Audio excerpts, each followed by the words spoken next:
Okay. Ready, Trish? This song requires a fairly long introduction. I'll try to make it as brief as possible. I discovered on Father's Day 2018 through Ancestry DNA testing that my father who raised me, who had died in 2004, was not my biological father. The person who told me this informed me that I had been conceived in 1950 via artificial insemination, and that she was my half-sister who had been conceived the same way with the same donor. She also told me that there were more half-siblings, that our donor had been a pioneering fertility expert in Philadelphia who worked with a group of OBGYNs, and instead of going through the usual process of getting semen from medical students or residents, he had used his own many times. How many, I asked? I was number 30. Oh. Since then, we have grown to 62 confirmed SIBs, and we know there are at least a few more out there. Wow. You've probably heard news stories about doctors who used their own, mostly in IVF clinics in the 70s and 80s. The most notorious is one Dr. Donald Klein in Indianapolis. There have been podcasts and a Netflix special about him. But in addition, there are over 30 other documented cases of doctors who have behaved this way.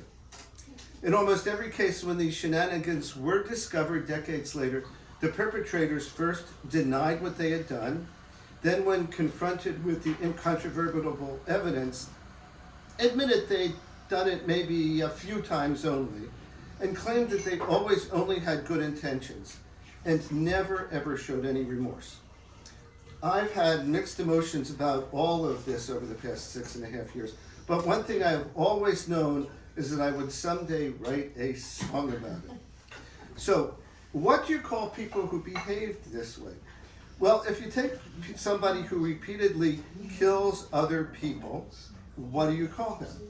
A serial killer. And if someone repeatedly begets other people via artificial insemination, you have to call him a serial inseminator. Here's a song about that.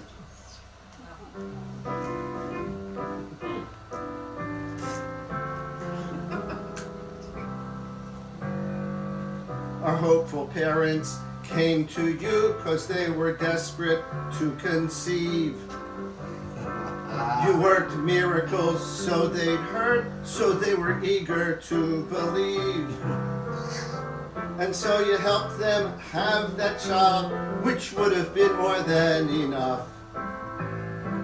But why did you decide each time that you would just use your own stuff? You're just a serial inseminator, miracle impersonator, egotistic procreator, medical fraud perpetrator. When I think about what you did, you know it makes me feel so sad. You gave me half of my DNA, but you'll never ever be my dad. You must have thought yourself a Superman, possessed with ultra special genes. But no one ever taught you that the ends don't justify the means. Yes, everyone respected you. You were a doc of great renown. But that didn't give you the right to spread your sperm all over town. You're just a serial inseminator, demon overpopulator, a family tree gross complicator, my parents' sacred trust betrayer. I guess you thought you were doing good, but the way you did it was so bad. You gave me half of my DNA, but I'll never ever call you dad.